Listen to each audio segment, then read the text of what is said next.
Hello students, welcome back. तो चलिए आज हम लोग बात करते हैं कॉमन साल्ट के बारे में। जैसा कि आप जानते हैं कि हम लोग क्लास 10th केमिस्ट्री का second chapter acid base and salt study कर रहे थे, जिसमें कि हमने प्रीवियस लेक्चर में साल्ट्स के बारे में बात की थी। सबसे पहले हमने इंडिकेटर्स के बारे में जाना, फिर हमने एसिड्स के बारे में जाना, फिर बेस के बारे में, और फिर हमने साल्ट्स के बारे में बात की थी प्रीवियस लेक्चर में कि साल्ट क्या होता है, साल्ट की क्या प्रॉपर्टीज होती है, साल्ट्स के टाइप कौन कौन से होते हैं। और आज से हम कुछ इंपॉर्टेंट साल्ट्स के बारे में बात करेंगे। ये हमारे सिलेबस का पार्ट है कि कुछ कुछ इंपॉर्टेंट साल्ट जो है, जैसे कि कॉमन साल्ट यानी कि सोडियम क्लोराइड है, या फिर सोडियम कार्बोनेट है, सोडियम हाइड्रोजन कार्बोनेट है, प्लास्टर ऑफ पेरिस है। ये सारी चीजें कुछ कुछ साल्ट्स हैं जिनके बारे में हमें बात करनी है। बारी बारी से हम एक एक लेक्चर में एक एक साल्ट के बारे में बात करते चलेंगे। तो सबसे पहले हमें आज ये टॉपिक जो पढ़ रहे हैं वो है सम इंपॉर्टेंट साल्ट, जिसमें कि आप जानते हो साल्ट सुनते ही हमारे मन में क्या ख्याल आता है? कॉमन साल्ट, नमक। तो उसकी बात करेंगे आज हम सबसे पहले।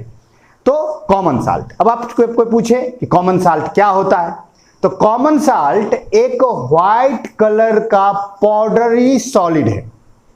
हम जो घरों में हम लेते हैं तो पाउडर टाइप होता है ना, जो हमारे घरों में जो कॉमन साल्ट है वो पाउडर है। सच में अगर देखोगे तो जब ये प्रिपेयर्ड किया जाता है तो ये क्रिस्टल फॉर्म में होता है, इसके क्रिस्टल होते हैं। उसे क्या किया जाता है, फैक्ट्री में उसे पीस किया जाता है, पीसा जाता है और हमारे घरों में भेजा जाता है। तो कॉमन साल्ट जो है एक व्हाइट कलर का क्रिस्टलाइन सॉलिड है, व्हाइट कलर का क्रिस्टलाइन सॉलिड है, जिसका इस्तेमाल करते हैं हम फूड बनाने में मेनली। सबसे अगर हमसे कोई पूछे कॉमन साल्ट कौन है तो हम कहेंगे जो हम खाते हैं, जो नमक हम खाते हैं वो क्या है? Common salt. सबसे ज्यादा सबसे मेन यही है कि जो हम खाते हैं वो कॉमन साल्ट है। समझ गए? तो कॉमन साल्ट एक व्हाइट कलर का सॉलिड है जो इस्तेमाल आता है फूड को डिलीशियस बनाने में, खाने को स्वादिष्ट बनाने में। बिना नमक का खाना कैसा लगता है? अजीब सा लगता है। तो खाने को स्वादिष्ट बनाने में मेनली किसको? वेजिटेबल्स एंड पल्सेज, जो हमारी सब्जियां हैं, जो हमारे दाल है, उनमें मेनली इस्तेमाल होता है। अब थोड़े हाँ फ्रूट्स में भी खा सकते हैं अगर इच्छा हो आपकी तो, लेकिन जनरली हम किस में यूज करते हैं उसे? वेजिटेबल्स में एंड पल्सेज में। तो देखिए आपके नोट में आपका सबसे पहले साल्ट, कॉमन साल्ट को डिफाइन किया गया है कि it is a white crystalline solid which is used in cooking food and to make food delicious, especially in vegetables and pulses। यानी कि एक व्हाइट कलर का क्रिस्टलाइन सॉलिड है जिसका इस्तेमाल किया जाता है फूड को डिलीशियस बनाने में, स्पेशली किसको? वेजिटेबल्स और पल्सेज को। अगर आप बात करें तो इसका जो केमिकल नेम है वो है सोडियम क्लोराइड। इसका केमिकल नेम क्या है? Sodium chloride. और इसका जो फॉर्मूला है वो क्या है? NaCl। फॉर्मूला क्या है? NaCl। तो इसका मॉलिक्यूलर फॉर्मूला NaCl एंड इसका केमिकल नेम सोडियम क्लोराइड। अब सवाल उठती है, जितने भी साल्ट्स के बारे में आप पढ़ोगे उसमें देखो तीन चीज याद रखना। सबसे पहला उसका प्रोडक्शन, वो कैसे बनता है। नेक्स्ट उसकी प्रॉपर्टीज, उसकी क्या क्या प्रॉपर्टीज है। और लास्ट उसका यूजेज, उसका क्या यूज है। तो हमें कॉमन साल्ट के बारे में भी यही जानना है कि इसका प्रोडक्शन कैसे होगा, इसका प्रॉपर्टीज कौन कौन सा होगा और इसका यूज क्या होगा। तो सबसे पहले बात करते हैं इसके प्रोडक्शन की। तो देखिए अगर आपको कॉमन साल्ट बनाना है, अगर आप लेबोरेटरी में बनाना चाहते हो तो कॉमन साल्ट बनाने का तरीका है, आप सोडियम हाइड्रोक्साइड ले लीजिए।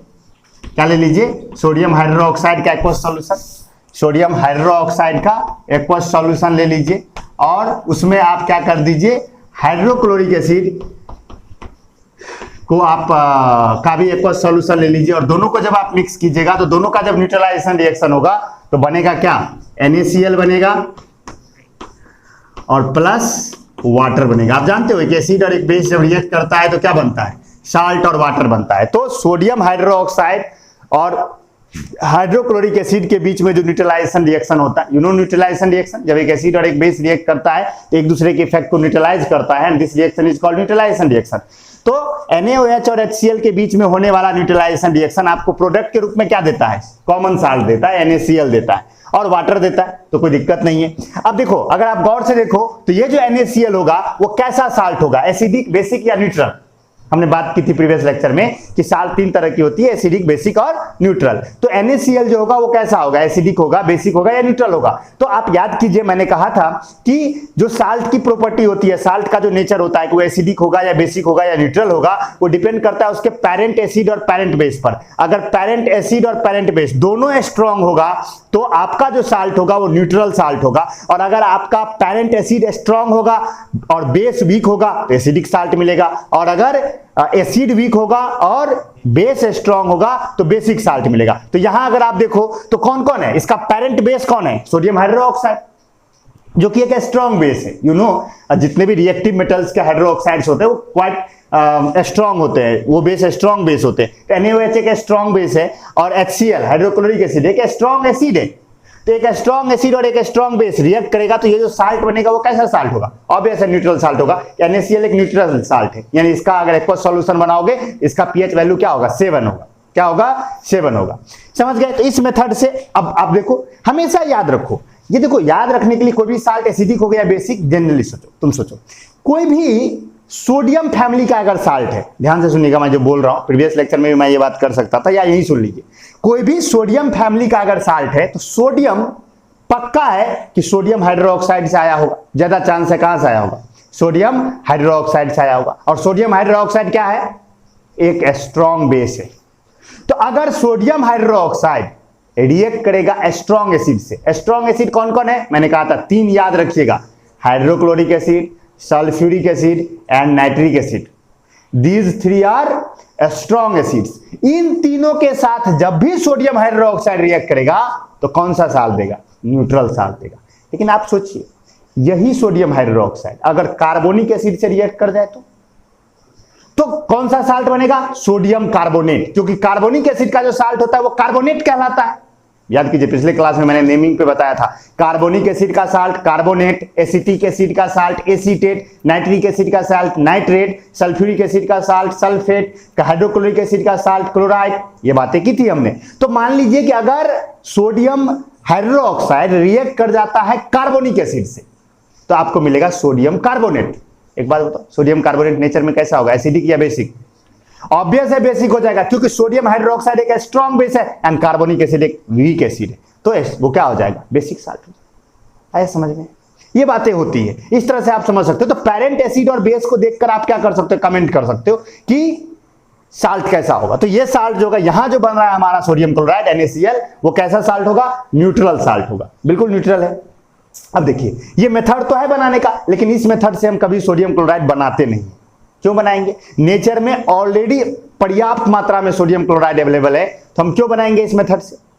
लेबोरेटरी में कोई चीज कब बनाया जाता है, जब वो नेचर में अवेलेबल ना हो। ये ऑलरेडी नेचर में इतने एबंडेंट है, इतना एबंडेंट है, इतनी ज्यादा मात्रा में सोडियम क्लोराइड हमारे नेचर में अवेलेबल है, इसे हमें लेबोरेटरी में बनाने की जरूरत नहीं पड़ती है। लेकिन अगर लेबोरेटरी में बनाना हो आपको, तो आप इस मेथड से आराम से बना सकते हो। करना क्या है, सोडियम हाइड्रोक्साइड का एक्वस सॉल्यूशन और हाइड्रोक्लोरिक एसिड का डाइल्यूटेड सॉल्यूशन या एक्वस सॉल्यूशन लेना है, दोनों को रिएक्ट करवाना है। थोड़ा सा ध्यान रखना पड़ेगा कि थोड़ा कंसंट्रेशन का ध्यान रखना पड़ेगा कि इस कंसंट्रेशन में लेके दोनों एक दूसरे को न्यूट्रलाइज कर दे पूरी तरह से। इन्हीं की सोडियम हाइड्रोक्साइड इतना सा लिया, हाइड्रोक्लोरिक एसिड इतना ले लिए, तो कहां से बनेगा, एसिडिक हो जाएगा।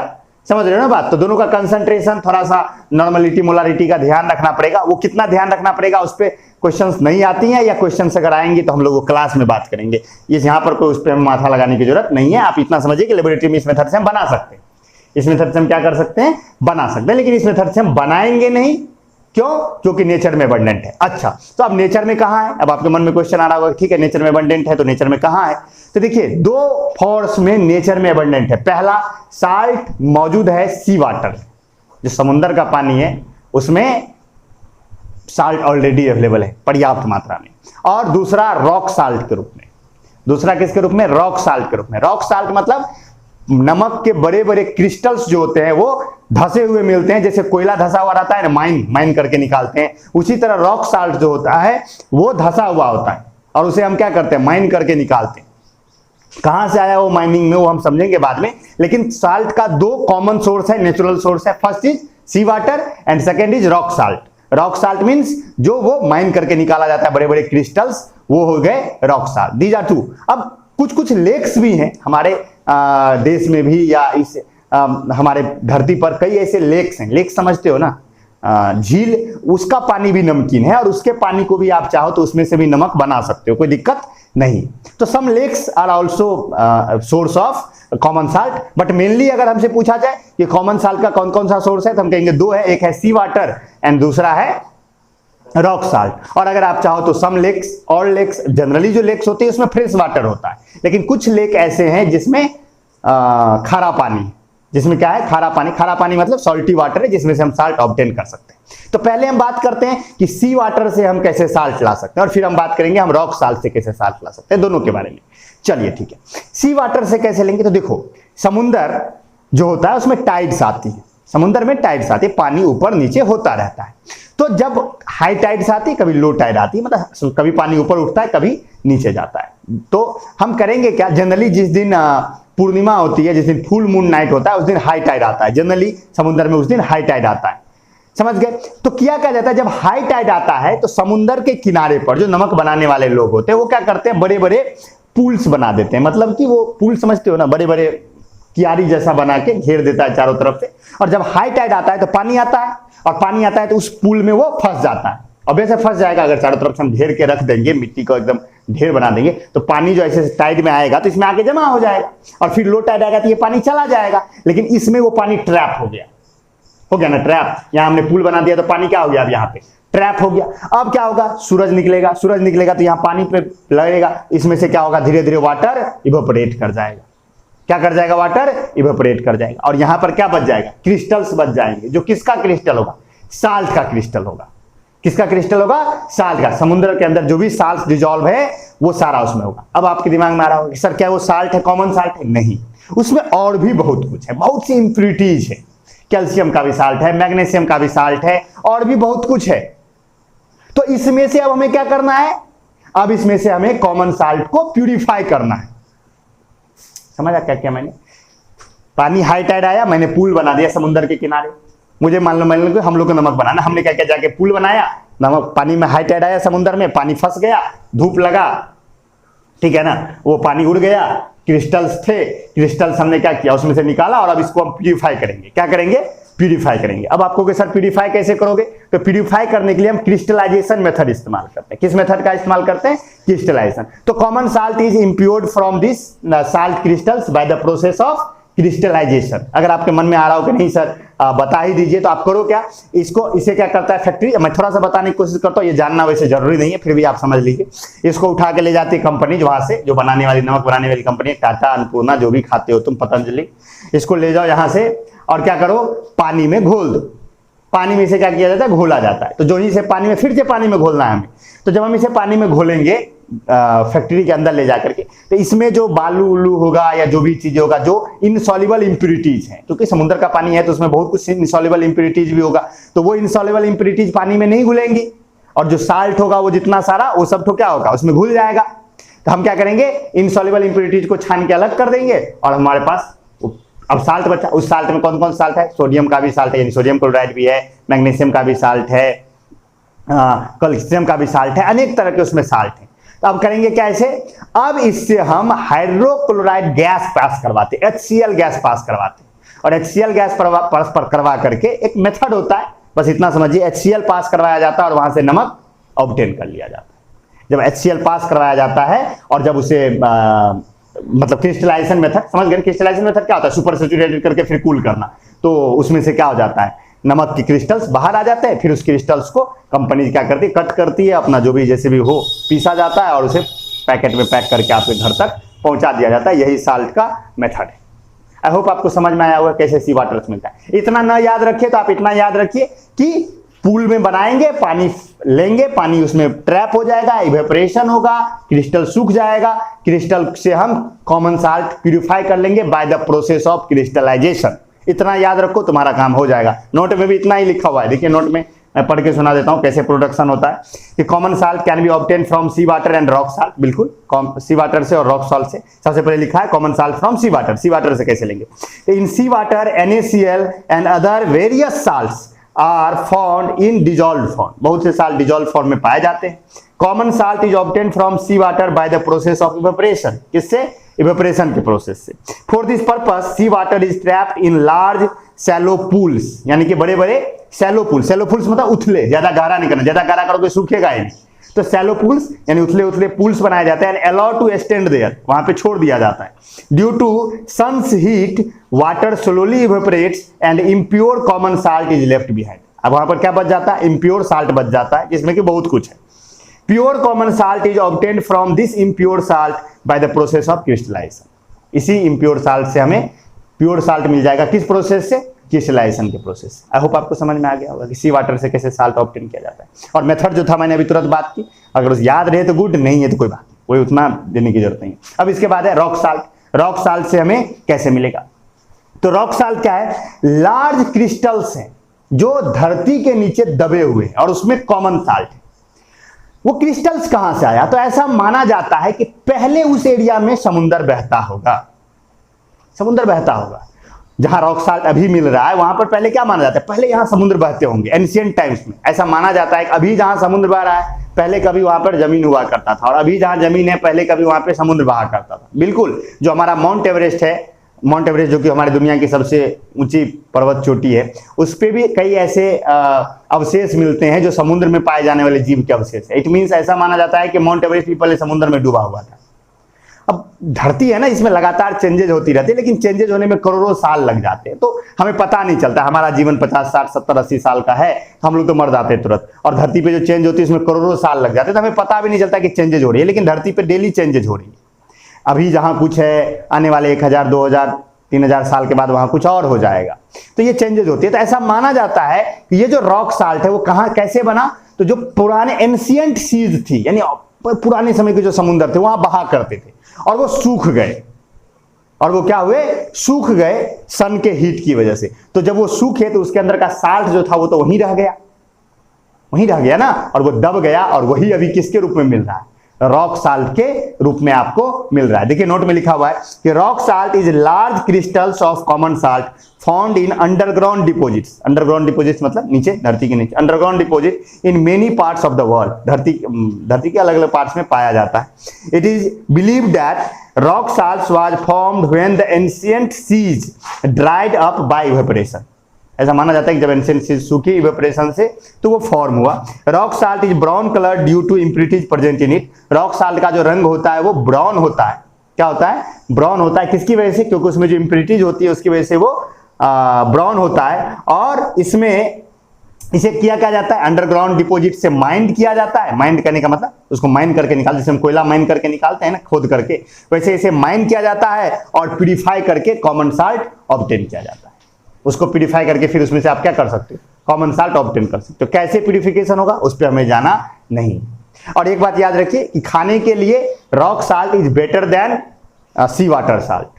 जो रॉक साल्ट होता है, सेंधा नमक सुना होगा आपने, बाजार में बिकता है सेंधा नमक, ज्यादा बेटर है, वो ज्यादा हेल्दी होता है। अगर आप किसी व्यक्ति को डाइजेशन प्रॉब्लम है, खाना नहीं पचता है, तो मेडिकल कहता है कि आपको सेंधा नमक खाना चाहिए, ज्यादा बेटर है वो। Rock salts are better for health than sea water salt, ये बेटर होता है। तो रॉक साल्ट कंज्यूम करना चाहिए, लोगों को आदत लगाना चाहिए, ठीक है ना। हम लोग के इंडिया में तो कई लोग हैं जो सेंधा नमक ही खाते हैं, आप देखते होंगे कितने लोग ऐसे हैं जो सेंधा नमक ही खाते हैं। तो रॉक साल्ट, आई होप आपको समझ में आ गया होगा कि रॉक साल्ट कहां से आया, कैसे आया। अब सवाल उठता है कि जो कॉमन साल्ट प्रोडक्शन कैसे हुआ, हमने समझ गए। मैंने क्या कहा? किसी भी साल्ट का 3 ही चीज याद रखना है, production, properties and uses. Production समझ गए, कैसे प्रोडक्शन होता है कॉमन साल्ट का, सारा कुछ समझ में आ गया। अब उसकी प्रॉपर्टीज कि उसकी क्या क्या प्रॉपर्टीज है, कोई रॉकेट साइंस नहीं है, एकदम सिंपल है। देखिए सबसे पहला लिखा it is a white coloured crystalline solid, यानी कि ये उजले रंग का एक क्रिस्टलाइन सॉलिड है। It is soluble in water, बिल्कुल पानी में सॉल्युबल है। It is insoluble in alcohol, alcohol में ये नहीं घुलेगा, अल्कोहल में इसे घोलने जाओगे आप ये नहीं घुलेगा। प्योर कॉमन, हाँ ये प्योर कॉमन साल्ट होता है, वो हिग्रोस्कोपिक नहीं होता है नेचर में, ये ध्यान सुनिएगा। हिग्रोस्कोपिक का मतलब क्या है? अब देखिए, नमक अगर आप घर में होगा, बिल्कुल होगा, नमक किसके घर में नहीं होता है। तो जो बारिश का महीना होता है, आजकल जैसे बारिश का महीना है, तो देखिएगा नमक जो है ना, अगर ढक्कन खुला रह गया, कुछ ऐसा रह गया, तो वो क्या हो जाता है? वो पानी जैसा हो जाता है, थोड़ा मॉइस्चर वो पकड़ लेता है। इसे कहते हैं हिग्रोस्कोपिक नेचर, इसे कहते हैं हिग्रोस्कोपिक इन नेचर। कोई भी सॉलिड अगर उसमें ये प्रॉपर्टी है कि वो क्या कर सकता है, वो इन्वायरमेंट में मौजूद मॉइस्चर को एब्जॉर्ब कर लेता है, इसे कहते हैं हिग्रोस्कोपिक नेचर। क्या कहते हैं? हिग्रोस्कोपिक नेचर। तो आप कहोगे सर हमारे घर में जो नमक है वो तो हिग्रोस्कोपिक है, क्योंकि वो मॉइस्चर गेन कर लेता है, मॉइस्चर एब्जॉर्ब कर लेता है। लेकिन एक्चुअल आंसर ये है कि जो प्योर साल्ट होता है वो नेचर में हिग्रोस्कोपिक नहीं होता है। अगर वो हिग्रोस्कोपिक, फिर आप कहोगे सर मेरे घर में जो है वो तो हिग्रोस्कोपिक है, क्यों है? क्योंकि वो प्योर नहीं है, क्योंकि वो प्योर नहीं है, इसीलिए वो हिग्रोस्कोपिक है। जो प्योर साल्ट होता है वो नेचर में हिग्रोस्कोपिक नहीं होता है। आई होप आपको समझ में आया। प्योर साल्ट हिग्रोस्कोपिक नहीं होता है, हाँ जो इम्प्योरिटी, बिल्कुल इम्प्योरिटीज है ना। अब हमारे साल्ट में कहते हैं आयोडीन वाला नमक है, मिनरलाइज नमक है, बहुत से और भी मिनरल्स है, कैल्शियम उल्शियम कितना चीज रहता है उसमें। ऐसा थोड़ा कि सिर्फ सोडियम क्लोराइड है उसमें और भी बहुत सी चीजें, तो वो इम्प्योर है, और इम्प्योर है तो वो हिग्रोस्कोपिक है नेचर में। आई होप आपको समझ में आया हो। तो देखिए ये लिखा हुआ है कि pure common salt is not hygroscopic in nature but due to impurities present in it shows hygroscopic nature. Impurities की वजह से ये नेचर में क्या होता है, हिग्रोस्कोपिक। हिग्रोस्कोपिक डिफाइन किया गया नीचे नोट में कि hygroscopic nature of substance is the tendency to absorb moisture from environment. Environment से मॉइस्चर एब्जॉर्ब करने की जो टेंडेंसी होती है उसी को हम क्या कहते हैं, हिग्रोस्कोपिक नेचर कहते हैं। तो आई होप आपको इसकी प्रॉपर्टी समझ में आ गई होगी। 4 प्रॉपर्टीज है, याद रखना है, ठीक है। अब इसकी बात करें अगर यूजेज की, कॉमन साल्ट का क्या यूजेज है, तो यूजेज में जाएंगे तो सबसे पहला यूज फूड बनाने में कॉमन साल्ट का सबसे बेहतरीन इस्तेमाल तो यही है ना। It is an important constituent of food, food का ये एक इंपॉर्टेंट कंस्टिट्यूएंट है। It is use as food preservatives, ये फूड प्रिजर्वेटिव्स के रूप में काम किया जाता है। फूड प्रिजर्वेटिव्स मतलब खाने को अगर स्टोर करना है लंबे समय, जैसे अचार बनाते हैं नमक डालते हैं उसमें, अचार जितने भी पिकल्स आप बनाते हैं उसमें जनरली आप क्या डालते हैं, नमक डालते हैं। तो नमक यहाँ फूड प्रिजर्वेटिव के रूप में काम किया। प्रिजर्वेटिव मतलब वैसा कंपाउंड या वैसा सब्सटेंस जो खाने को लंबे समय तक क्या रखेगा, अच्छा रखेगा, उसको खराब होने से बचाएगा, उसे प्रिजर्वेटिव्स कहा जाता है। तो नमक भी एक फूड प्रिजर्वेटिव है। पिकल्स में तो आराम से वही इस्तेमाल किया ही जाता है। It is use in the manufacture of soap, साबुन बनाने में इसका इस्तेमाल किया जाता है। कैसे, जब सोप बनाना सीखेंगे कार्बोनेट कंपाउंड में तो वहां देखोगे कि साबुन बनाने में भी सोडियम क्लोराइड का इस्तेमाल होता है, प्योर सोडियम क्लोराइड का, घर वाला नमक नहीं। लेबोरेटरी में अलग सोडियम क्लोराइड होता है जो कि प्योर होता है, हम लोग के भी लेबोरेटरी में।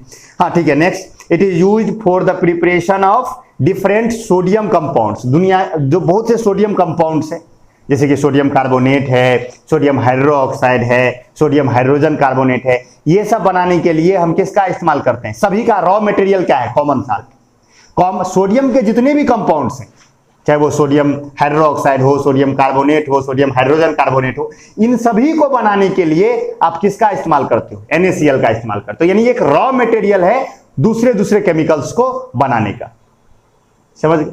तो यही लिखा है कि it is used for preparation of different sodium compounds like sodium hydroxide, sodium carbonate, sodium hydrogen carbonate etc। समझ में आ गया। Next, pure sodium is extracted from common salt. अगर आपको सोडियम ही चाहिए, मान लीजिए आप चाहते हैं कि हमको सोडियम मेटल चाहिए, हम सोडियम मेटल प्राप्त करना चाहते हैं, एक्सट्रैक्शन करना चाहते हैं सोडियम मेटल का, तो सोडियम मेटल एक्सट्रैक्ट होगा कहां से, कॉमन साल्ट से। कॉमन साल्ट का जब हम इलेक्ट्रोलाइटिक डिकम्पोजिशन करते हैं, यानी कॉमन साल्ट को हम पिघला देते हैं और फिर जब उसमें से बिजली पास करवाते हैं तो हमें कैथोड पर सोडियम मिलता है। तो common salt is ore of sodium और pure metal is extracted from common salt by the process of electrolytic decomposition.